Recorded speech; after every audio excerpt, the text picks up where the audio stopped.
A mágoa é um sentimento que faz as pessoas sofrerem.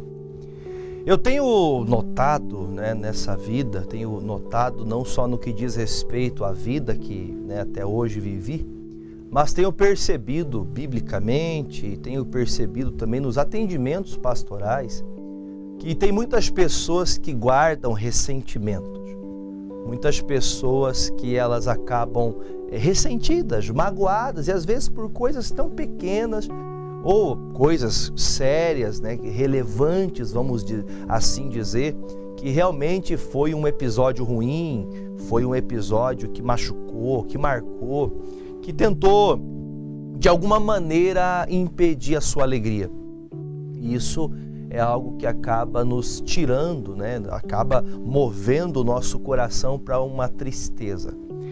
E a Bíblia nos ensina o dever de perdoar, o dever de olhar para aquele que falhou comigo, mesmo sabendo que essa pessoa poderia ter agido de uma maneira que não me machucasse, que não agisse de forma que fosse me prejudicar. Mas é bem difícil lidar com certas situações quando nós não sabemos reconhecer o que Deus faz primeiramente por nós.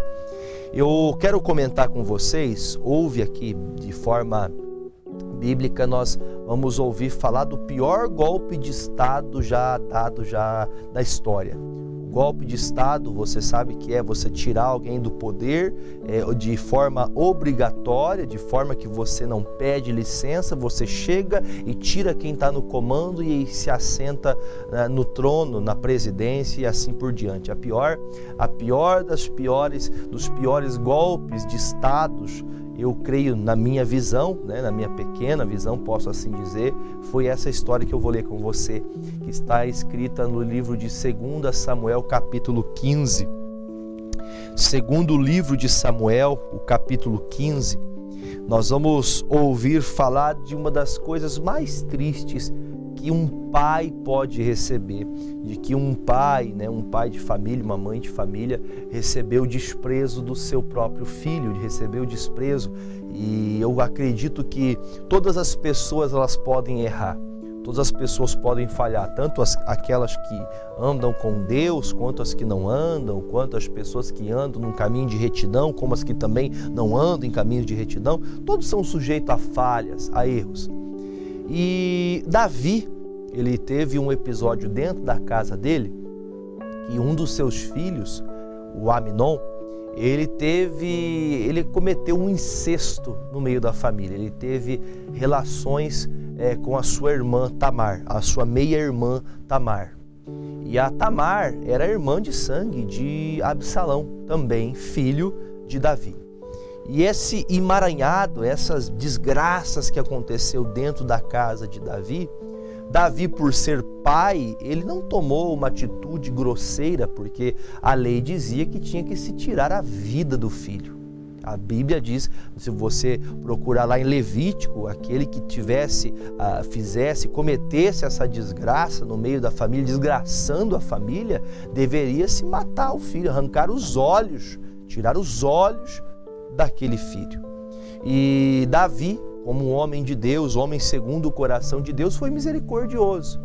Ele errou, ele reconheceu o erro do filho, mas ele não operou sentença no sentido de condenar. Ele errou, ele falhou, e isso foi um grave erro, diga-se de passagem. Só que quem tinha direito de fazer justiça naquele momento, deveria ter tomado essa posição, era Davi. Só que Davi, ele achou por bem perdoar o filho, não de aceitar o erro. Davi não foi conivente ao pecado, mas ele não aplicou uma sentença de tão grande peso para um pai tirar a vida do filho, arrancar os olhos de um filho. E o Absalão, por sua vez, que é também irmão de Aminon e de Tamar, filho também de Davi, ele guarda a ira do seu pai, porque ele fala: o meu pai deixou que fizesse essa maldade com a minha irmã e ele não fez nada. Talvez você, rebuscando na sua memória, você vai encontrar muita coisa. Ou você já deve ter ouvido esses casos de família que você vê que pessoas são ressentidas com o passado. do pai que não deu atenção, da mãe que só trabalhava, do pai que só vivia no trabalho, não podia ter tempo para o filho, né? Há um erro grave nisso, um erro que pode dizer até grotesco, né? Um erro muito sério. O pai tem que ter tempo para o filho, a mãe tem que ter tempo para o filho, mas existem coisas que são impossíveis, são coisas que a vida nos reserva e nós temos que aprender a passar pelo problema e vencer aquele problema e não ficar remoendo, sofrendo novamente aquilo. Passou-se alguns anos, passou-se um período já da história desse problema, desse acontecido, e você vê agora o Absalão, passado 2 anos desse episódio, ele mata o seu irmão. Ele prepara ali uma tocaia, né, chamada ali, ele preparou ali para ele aquela arapuca, matou o seu irmão, colocou o seu irmão na linha de frente de guerra, matou o seu irmão, e para ele não foi o suficiente tirar a vida do irmão que tinha cometido esse pecado contra a irmã dele, que tinha cometido esse incesto, que abusou, né, agrediu ela fisicamente. E quando ele termina de matar a vida do irmão, tirar a vida do irmão dele, ele não perdoou o que ele fez, ele continua ainda com raiva, ele continua irado. Ele olha para o seu pai e fala, agora é esse aqui, agora eu vou destruir esse aqui. Sabe aquela pessoa que, por conta das falhas, as coisas que aconteceu na vida dela, ela julga todo mundo, coloca todo mundo no mesmo pacote. E nada mais está bom.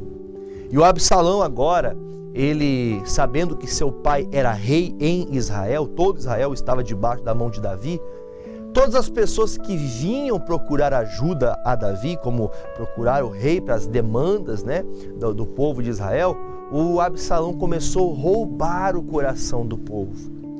Você conhece pessoas que roubam corações? Vamos ler que você vai entender. Versículo 1 de 2 Samuel 15 diz assim: E aconteceu depois disso, que Absalão fez aparelhar carros e cavalos, e 50 homens que corressem adiante dele.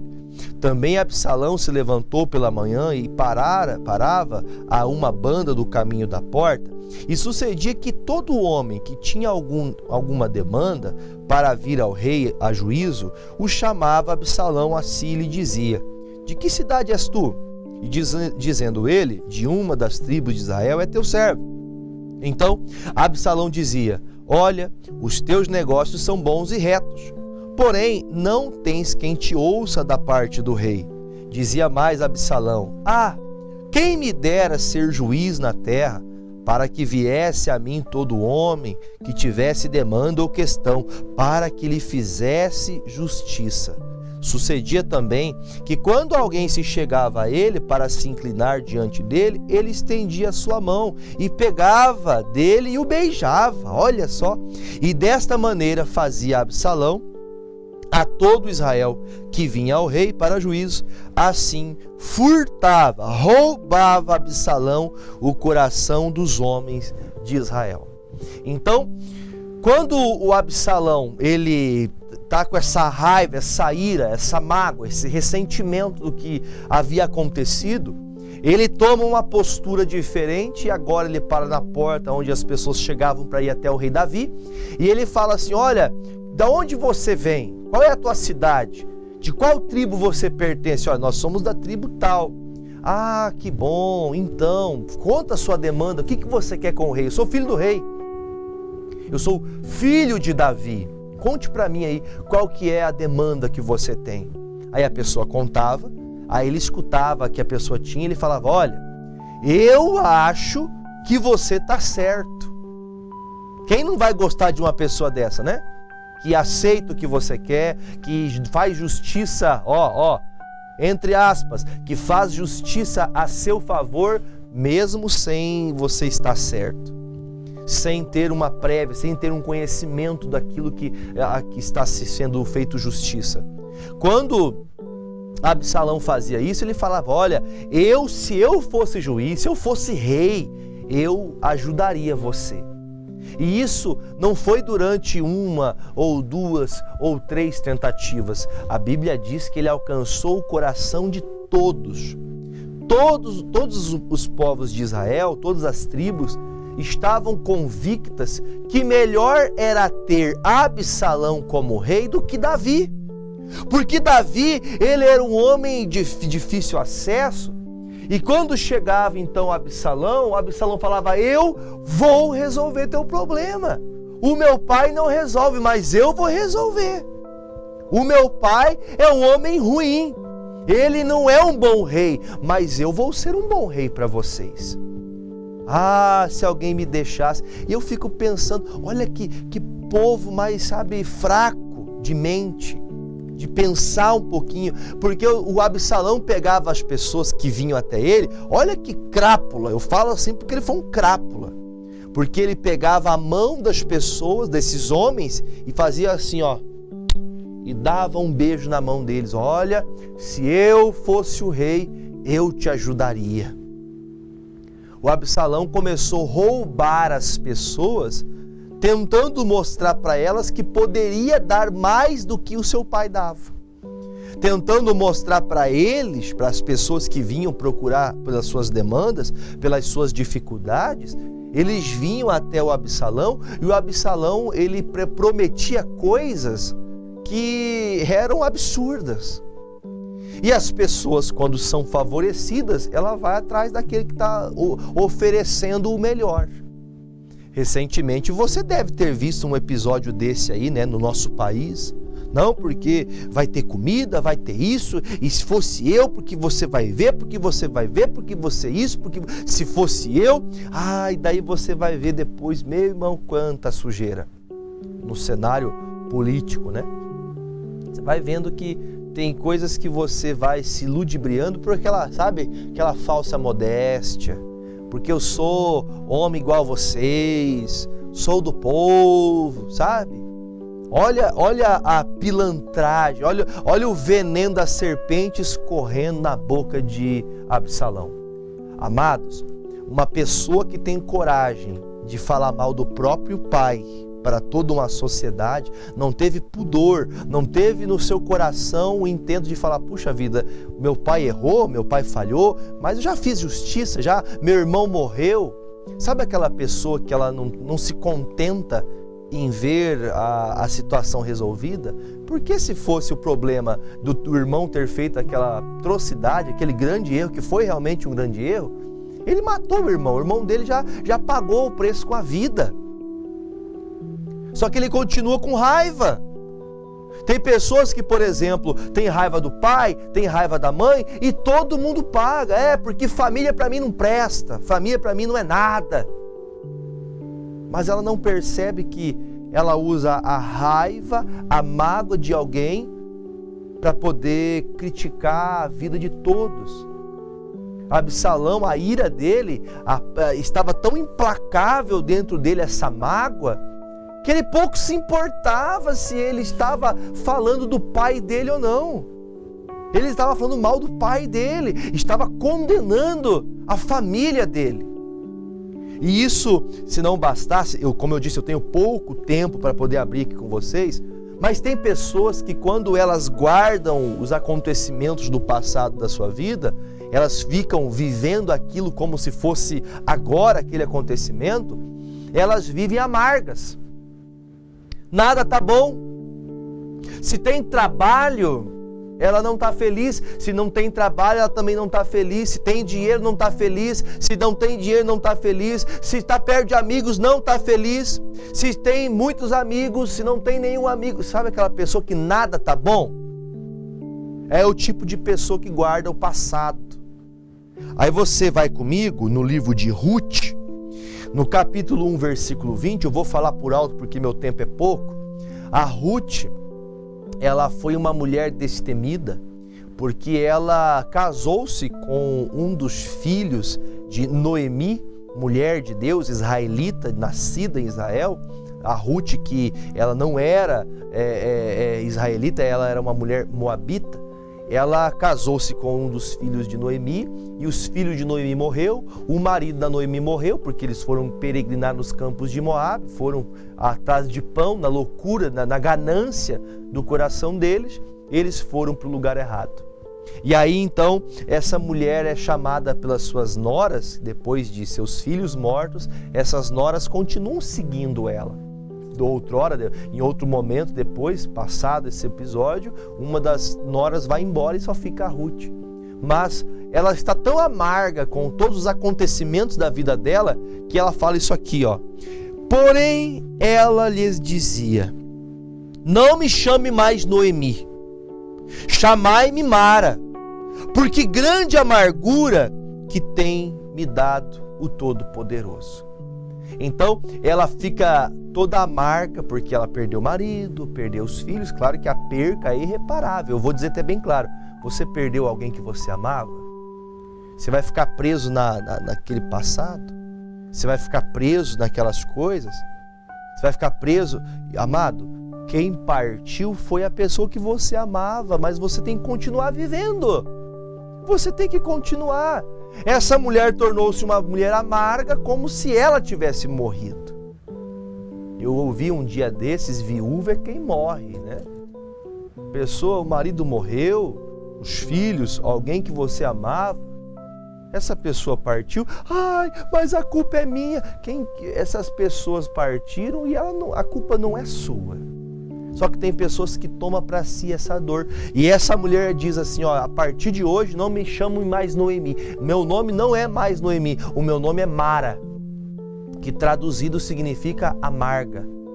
Todo mundo ia chamar assim, vamos chamar a amarga ali. Sabe o que é uma pessoa amarga? Uma pessoa azeda, uma pessoa que para ela nada tá bom.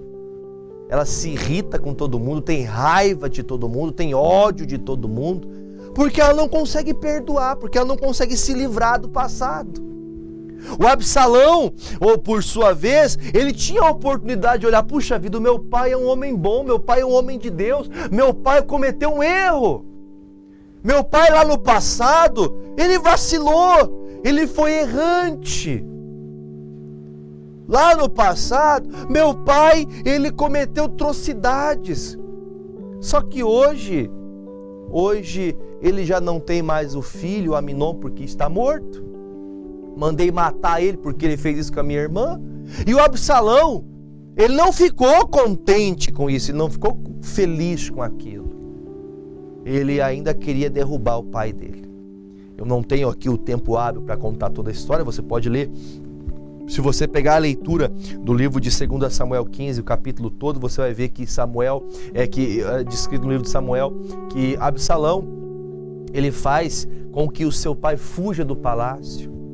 O pai do Davi, ele fala, olha, para que ninguém sofra aqui, eu não quero que nenhuma das pessoas aqui pague um preço, que alguém morra aqui em Israel por causa do meu filho está transtornado.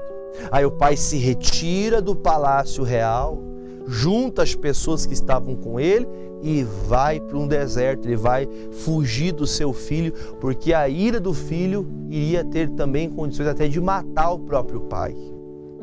Ele iria matar o pai por causa daquele ressentimento do que aconteceu lá atrás. Assim também eu posso ajudar a ser até como um profeta para algumas pessoas que estão aqui. Você, por exemplo, pode ter sido a pessoa abusada pelo pai, pela mãe, em vários sentidos, de forma moral, de forma física. Você pode ter sido aquela pessoa que sofreu, como dizem um ditado aí, o pão que o diabo amassou. Pessoas te humilhavam, te zombavam e hoje você quer humilhar todo mundo porque você foi humilhado um dia assim. Porque um dia te fizeram algo que você não se agradou. Há uma armadilha do inferno preparada para a pessoa que guarda a mágoa, que guarda o ressentimento, que deixa essa ira do coração, que deixa esse coração, levado ao sentimento da raiva, a ira, a cólera. No livro de Jó, eu acredito, pode pôr na Bíblia para mim, por favor, na versão NVI ou NTLH, coloque para mim Jó 5, versículo 2. Não estava preparado aqui, mas me lembrei desse texto. O Jó fala sobre a pessoa que guarda essa ira, a pessoa que guarda esse ressentimento. Coloca para mim, por favor, Jó, capítulo 5, versículo 2. Se achou aí, coloca na tela para mim. Se não achou, a gente fala daqui a pouquinho. Jó 5, versículo 2. Pode ser na NVI ou na NTLH. NVI, nova versão internacional, ou então nova tradução da linguagem de hoje. Pode colocar na tela, por favor. Conseguiu? Não? Então a gente vê daqui a pouco. Tem pessoas, pai, pode colocar. Isso, coloca aí, coloca na tela. Porque a ira destrói o louco e o zelo mata o tolo. Não conseguiram colocar na NVI? Não conseguiram, porque aqui a tradução está diferente, mas não tem problema. A ira é o mesmo que a mágoa, o ressentimento, né? Isso, ficar desgostoso e amargurado é loucura e falta de juízo que leva à morte. A pessoa que fica desgostosa, amarga da vida, ela não está matando os outros, ela está matando a si mesma, porque ela nunca vai ficar feliz. Ela pode ter tudo que esse mundo pode dar, mas ela não vai ser feliz, porque o problema está dentro e não fora. O problema está dentro dela, o problema não está fora dela. O problema está dentro, o problema é interno. Esse é o problema. E quando a pessoa não se liberta dessas amarras, da amargura, do ressentimento, ela se torna uma pessoa amarga. O Absalão, como eu disse, não tenho tempo, a história é bem comprida. Se você ler os próximos capítulos, você vai ver o desenrolar de uma desgraça tamanha. Davi se refugia, o Absalão, na sua loucura, perversidade, comete as piores barbáries que você pode imaginar como rei em Israel, tomando a posição do pai à força. Ele tomou o lugar do pai à força, até as esposas de Davi, seu pai, ele a entrou em praça pública para todo mundo saber que agora era ele que mandava. Ele foi lá para o trono para resolver o problema do povo ou para resolver o problema dele? Tem pessoas que ela só quer fazer o mal, ela só quer viver o mal porque um dia fizeram mal para ela. Ah, tô nem aí! Mas a mágoa não está matando outras pessoas, está matando você. A Ruth, ela disse, eu não sou, a Ruth não, perdão, a Noemi disse, eu não sou mais Noemi, o meu nome agora é Amarga, meu nome agora é Mara, porque Deus tem me feito mal. Ela atribuiu a Deus o erro dela. Tem gente que é assim, Deus não existe, porque se Deus existisse, olha o que eu passo. Espera aí. Quem fez a escolha de ir para os campos de Moabe? Foi Deus que mandou eles irem para lá? Não foi. Mas eles estavam em dificuldade. A Bíblia fala que Belém era conhecido como casa de pão. Às vezes, até na casa de pão há faltas, há algumas necessidades, mas não significa que Deus não vai enviar provisão. Quando a gente não confia em Deus, a gente sai fazendo as coisas na loucura, e aí os problemas vêm. Então, assim, você para e analise comigo. Eu vou ler Lucas, capítulo de número 6, versículo 37, que eu tenho que orar. Diz assim, não julgueis, e vocês não serão julgados. Não condeneis, e não sereis condenados. Soltai, e soltar-vos-ão. O dia que você soltar, o dia que você liberar o perdão, o dia que você liberar essa amargura que faz esse ressentimento machucar teu coração, você também vai ser livre. Solte e você será solto. Libere o perdão e você também vai viver em paz. Te fizeram mal? Eu não estou dizendo que não te fizeram mal, mas se te fizeram mal, perdoe. Perdoe. Deus quer fazer uma grande obra na sua vida, porque o amargo não faz outros sofrerem, sofre sozinho. A pessoa amarga, ela morre aos poucos. Por isso eu pergunto para você, você quer continuar amargo ou você quer voltar a viver? Porque quem solta também será solto. Você vai ter a liberdade. Amém? Vamos orar? Espero que essa palavra tenha tocado seu coração. Se você precisar de uma ajuda, deixa o meu WhatsApp para você, 41 99682 2381. Pastor, tudo que o senhor falou é o que eu precisava ouvir, mas eu não consigo. Então entre em contato com a gente, uma ligação ou se você quiser, até no WhatsApp, uma chamada de vídeo. Se você quiser um atendimento, eu vou atender você. À luz das Escrituras, eu quero lhe ajudar. Vamos orar? Pai, em nome de Jesus, consagramos a Ti agora os copos com água. Peço que neles contenham, meu Deus, a unção do Senhor, para curar, para libertar, para operar maravilhas. Meu Deus, há pessoas com sequelas de AVC, sequelas de Covid, sequelas de um acidente, sequelas, ó Pai, desde o ventre da mãe, houve, ó Deus, um problema no parto e essa pessoa tem uma sequela até hoje. Pai, em nome de Jesus, eu reivindico a bênção do céu. Eu reivindico do Senhor, ó Deus, sobre essas pessoas que comigo oram agora, que têm mágoas, que têm ressentimentos, que não conseguem liberar o perdão. Jesus, toca cada uma dessas pessoas, livre-as, liberte-as, para que a bênção do Senhor, para que essa pessoa possa voltar a viver contigo. Pai, a Ti apresento essas águas, que nelas haja uma unção para curar, para libertar a todos que beberem dessas águas, sejam abençoados, em nome de Jesus. Se cremos, dizemos amém. Beba comigo dessa água.